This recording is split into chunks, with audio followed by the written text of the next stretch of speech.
सध्या जी गट क 2025 ची जी मुख्य परीक्षा होती त्यामध्ये कर सहाय्यक क्लर्क वगैरे साठी मी पात्र होते, पण कर सहाय्यक साठी जी अट होती की 40 शब्द प्रति मिनिट इंग्लिश हे गरजेचंच आहे, पण ते बनावट सर्टिफिकेट मिळाल्यामुळे मी आता त्या पदासाठी पात्र ठरू शकत नाही आणि एवढं म्हणजे करून सुद्धा मला त्याची एक्झाम देता येत नाहीये सरांच्या चुकीमुळे. नेमकं कधी ऍडमिशन घेतलं होतं, किती विद्यार्थी होते आणि फसवणूक झालेलं कधी कळालं? जानेवारी 2026 ला ती एक्झाम होती, पण नंतर जेव्हा हॉल तिकीटचे सगळ्यांचे हॉल तिकीट मिळायला लागले, मी सरांना विचारलं की सर माझं पण हॉल तिकीट द्या. तेव्हा सरांनी मला सांगितलं की तुझ्या हॉल तिकीट म्हणजे फॉर्म मध्ये काही थोडीफार चूक झाली आहे आणि ती आमच्या लेवलने आम्ही मॅनेज करतो, त्यामुळे त्यांनी मला हॉल तिकीट दिलं नाही आणि एक्झामला पण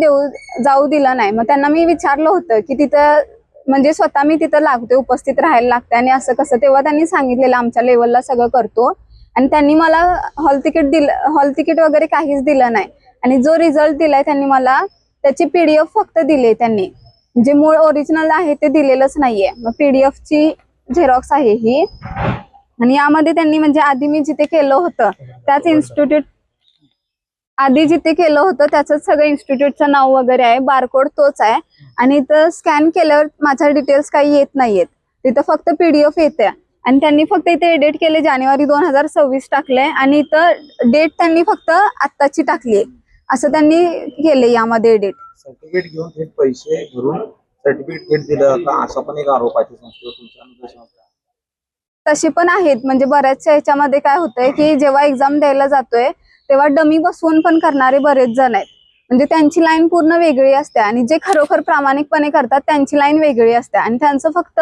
हॉल तिकीट आणि आधार कार्ड घेतलं जातं आणि ते निवांत असतात, म्हणजे एक दिवस जरी ते क्लासला नाही गेले तरी सुद्धा ते पास होतात आणि आम्ही इतके दिवस करून म्हणजे मेहनत करून सुद्धा आम्हाला असं हे असलं काहीतरी मिळते. मग यावर काही ते योग्य कारवाई झाली पाहिजे. आणखी कोणाची फसवणूक झाली या प्रकरणात?